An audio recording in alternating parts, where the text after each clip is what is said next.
दोस्तों ये vacuum soldering sucker है जो किसी भी इलेक्ट्रॉनिक्स की दुकान से आपको 100-150 रुपये में मिल जाएगा। इसको डी सोल्डरिंग पंप भी कहते हैं। इसको आपने ख़रीद लेना है, ज़्यादा महंगे वाला आपने नहीं लेना। सबसे पहले अपनी बाइक का पेट्रोल बंद करें।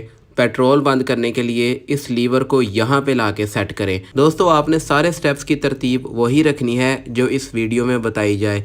इन स्टेप्स को आगे पीछे नहीं करना। कार्बोरेटर के नीचे आपको एक पाइप नज़र आएगा। इस पाइप के बिल्कुल नीचे आपने किसी फालतू बर्तन को रखना है ताकि इस पाइप में से जो भी पेट्रोल बाहर आए वो इस बर्तन में जाके गिरे। अब दूसरी तरफ कार्बोरेटर के नीचे आपको एक बड़ा सा पेच नज़र आएगा। इसको पेचकस की मदद से खोलना है। जो ही आप इसे ढीला करेंगे तो पाइप में से पेट्रोल निकलना शुरू हो जाएगा। अगर पाइप में से पेट्रोल नहीं आ रहा तो इस पेच के साइडों से पेट्रोल निकलना शुरू हो जाएगा। तब आपने इस पेच को सारा ही खोल लेना है। दोस्तों ये जो पेट्रोल है ये बाइक की टैंकी से नहीं आ रहा। कार्बोरेटर के अंदर थोड़ा सा पेट्रोल महफूज होता है। ये थोड़ा सा ही होगा और कुछ ही देर में आना बंद हो जाएगा। इसलिए आपने घबराना बिल्कुल नहीं, क्योंकि पहले हमने टैंकी से जो पेट्रोल कार्बोरेटर में आता है उसको बंद कर दिया हुआ है। अगर आप इसे टैंकी से बंद नहीं करेंगे तो यहाँ पे आपका पेट्रोल ज़ाया होता जाएगा। इसलिए इसको लाजमी आपने टैंकी से पहले बंद करना है। इस पेज को सारा खोल के आप बाहर निकाल लें और इस पेज के साथ ही एक रबड़ की सील होती है जो पेज के साथ ही अटैच होती है, उसका आपने ख़ास ख्याल रखना है। ये आप देख सकते हैं कि इस पेज के साथ ये एक रबड़ की सील है, इसको आपने गुम नहीं होने देना। अब आपने एक साफ़ बर्तन लेना है। चाहे तो आप वही बर्तन ले सकते हैं जो आपने नीचे रखा था, उसको ही अच्छी तरह से आप साफ़ कर लें, क्योंकि जो पेट्रोल यहाँ से निकलता है उसमें कचरा वगैरह भी शामिल होता है। इसलिए आपने बर्तन को अच्छी तरह से साफ़ करना है। अब इस वाले पाइप को उतार के यहाँ से नया साफ़ पेट्रोल आपने बर्तन में लेना है। पेट्रोल निकालने के लिए इस लीवर को ऊपर की तरफ करेंगे तो यहाँ से पेट्रोल आना शुरू हो जाएगा।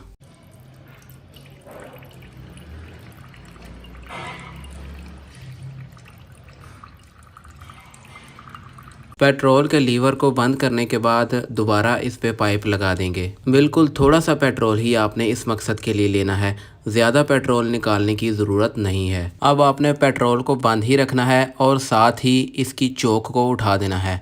यहाँ पे आप देख सकते हैं कि ये जो लीवर है इसको मैं ऊपर की तरफ कर देता हूँ, यही इसकी चोक होती है। पेट्रोल वाले पाइप और चोक के दरमियान ये आपको ब्लैक कलर का एक और पाइप नज़र आएगा। इस पाइप को उतारना है। अब आपने वैक्यूम सकर पंप को लेके यहाँ से प्रेस करना है और इसकी टिप को पेट्रोल के अंदर जो हमने निकाला था उसके अंदर डुबो के इसके बटन को प्रेस करें तो आप देखेंगे कि इसके अंदर पेट्रोल जो है फिल हो जाएगा। आप इसको इस तरह बाहर भी निकाल सकते हैं और इस तरह दोबारा इसको हम फिल करेंगे। इसको फिल करने के बाद यहाँ पे जो सुराख था इस सुराख के साथ वैक्यूम सकर की टिप को लगा के तो इसके अंदर पेट्रोल का प्रेशर मारें। प्रेशर मारने के लिए टिप को बिल्कुल सुराख के साथ जोड़ के पीछे से वैक्यूम सकर को प्रेस करें। इस तरह हवा और पेट्रोल के प्रेशर से जितना भी कोई कचरा वगैरह कार्बोरेटर के अंदर मौजूद होगा वो बआसानी निकल जाएगा। एक दफ़ा पेट्रोल का प्रेशर मारने के बाद जो पेट्रोल अंदर गया है उसको वैक्यूम के ज़रिए बाहर खींचें, जैसे मैं अभी खींच रहा हूँ।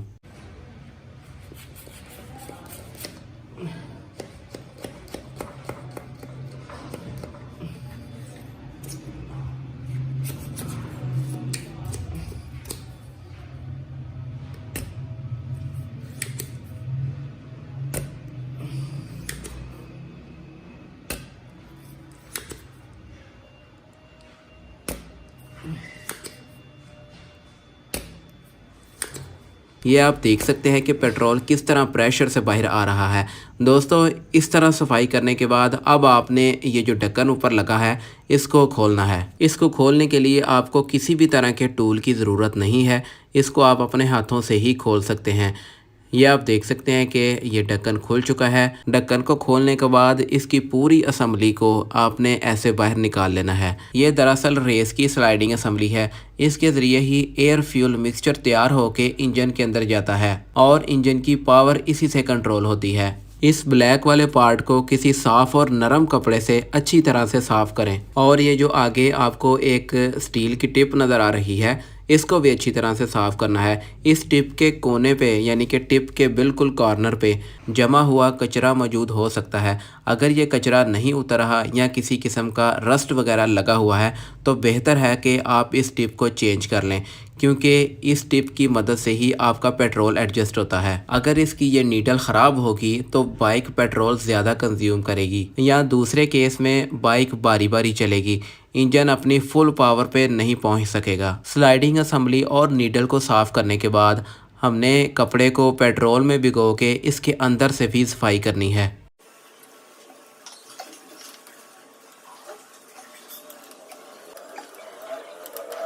इसके बाद दोबारा वैक्यूम सकर को 2-3 दफ़ा उसी जगह पे अप्लाई करें। इस असेंबली को वापस लगाने के लिए ये जो आपको एक कट सा नज़र आ रहा है, गोल सा कट है, इसको आपने इस तरफ रखना है। इस तरफ रख के तो इसको अंदर की तरफ धकेलें और साथ ही इसका जो ये कवर है इसको ऐसे करके आपने ऊपर देना है और इस ढक्कन को बंद कर दें।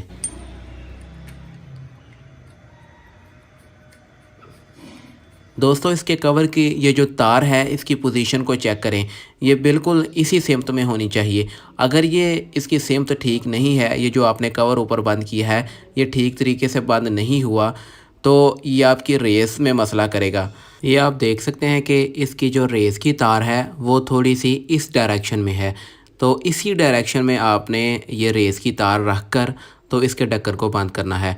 अगर इसकी तार उस तरफ ज़्यादा होगी यानी कि ढक्कन उल्टी साइड पे बंद होगा तो आपकी रेस ठीक तरीके से नहीं चलेगी। इस चीज़ का आपने ज़रा ख़ास ख्याल रखना है। अब लास्ट पे इसके ये वाले पेज को बंद करेंगे। इसके अंदर एक रबड़ की वॉशर होती है, उसको आपने लाजमी चेक करना है कि वो मौजूद हो। दोस्तों, एक और अहम बात जो मैं आपको बताना चाहता हूँ, जब इस पेज को टाइट करने के बाद इस पेज को अच्छी तरह से आपने टाइट करना है।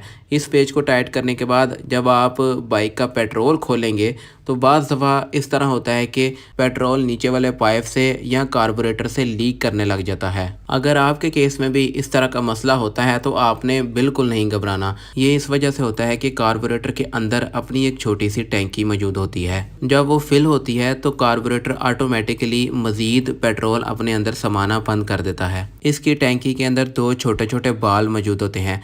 जब इसकी टैंकी फिल होती है तो वो बाल ऊपर हो जाते हैं और मज़ीद पेट्रोल आना बंद हो जाता है। अगर वो बाल साइडों की दीवारों से अटक कर ऊपर ना आ सके तो मज़ीद पेट्रोल कार्बोरेटर के अंदर आता रहता है, जिसको हम अक्सर औकात कहते हैं कि बाइक ओवर हो गई है।